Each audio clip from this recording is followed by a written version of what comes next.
shin is made of two bones, the smaller of which, the fibula, the larger, tibia. So the tibia takes the weight through the knee from the femur and comes down to articulate with the talus and the ankle, and the fibula just sits on the side and is a site for muscular and ligament attachment, so it doesn't bear the weight that the tibia does, which is why it can be smaller.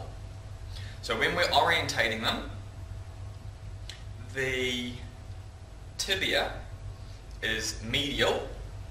So you can see over here we've got a medial malleolus on the tibia, and we don't have a lateral malleolus. So the lateral malleolus is on the fibula. So when we bring them together, that's how they sit. So if this is lateral, this is medial, it must be my left shin. How do we know which way to hold it up? The head of the fibula, so the head's at the top, is here, and it's got the articular surface where it articulates in here with the tibia. The facet, the articular surface rather, is superior medial facing. So it faces on an angle facing up and inwards, whereas if we come down inferiorly on the fibula, here is the lateral malleolus of the fibula as opposed to the medial malleolus of the tibia. On the other side of the lateral malleolus, you've got an articular surface medially, and that's vertical, so it's pretty much straight up and down facing medially. So inferior, you've got the lateral malleolus, and the facet, the articular surface medially is straight up and down, and then on the head of the fibula, medially it has an articular surface that's on an angle facing superior medial. So that's how you know which way to orientate the fibula. The other landmark you need to know on the fibula is the interosseous border. So that's just running all through medially is the interosseous border, which is an attachment site for the interosseous membrane. So the interosseous membrane is a thick sheet or a membrane of connective tissue that just closes the gap between the tib and the fib. So that's what we need to know for the fibula.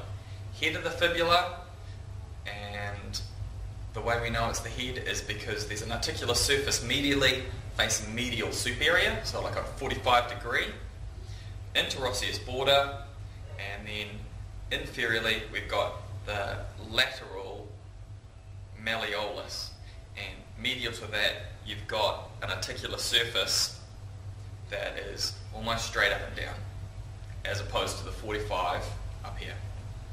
Okay, so if we throw the fibula away, we're left with the tibia. So we know there's no lateral malleolus, so there's only a medial malleolus. So we know that this must be medial, and to orientate anterior-posterior, we've got this quite prominent anterior crest through here, and the tibial tuberosity, which is that bump there, which is where the quads tendon inserts. So medial malleolus, we know this way is medial, anterior crest, tibial tuberosity, so we know that way is anterior. Okay, so if we go through the landmarks we need to know, the lateral condyle is that big chunky surface here which articulates with the lateral condyle of the femur, and then medial condyle, that big chunky articular surface that articulates with the medial condyle of the femur superiorly. So in between them you can see there's a bit of a bulge, so it's in between the condyles, so it's the intercondylar eminence. Lateral condyle, medial condyle, intercondylar eminence. Coming anteriorly, there's a thickening of bone called a tuberosity. It's on the tibia, so it's the tibial tuberosity. And that's where the quadriceps tendon inserts, so your quads can contract and extend your leg. The anterior crest was this crest of bone running through the anterior surface.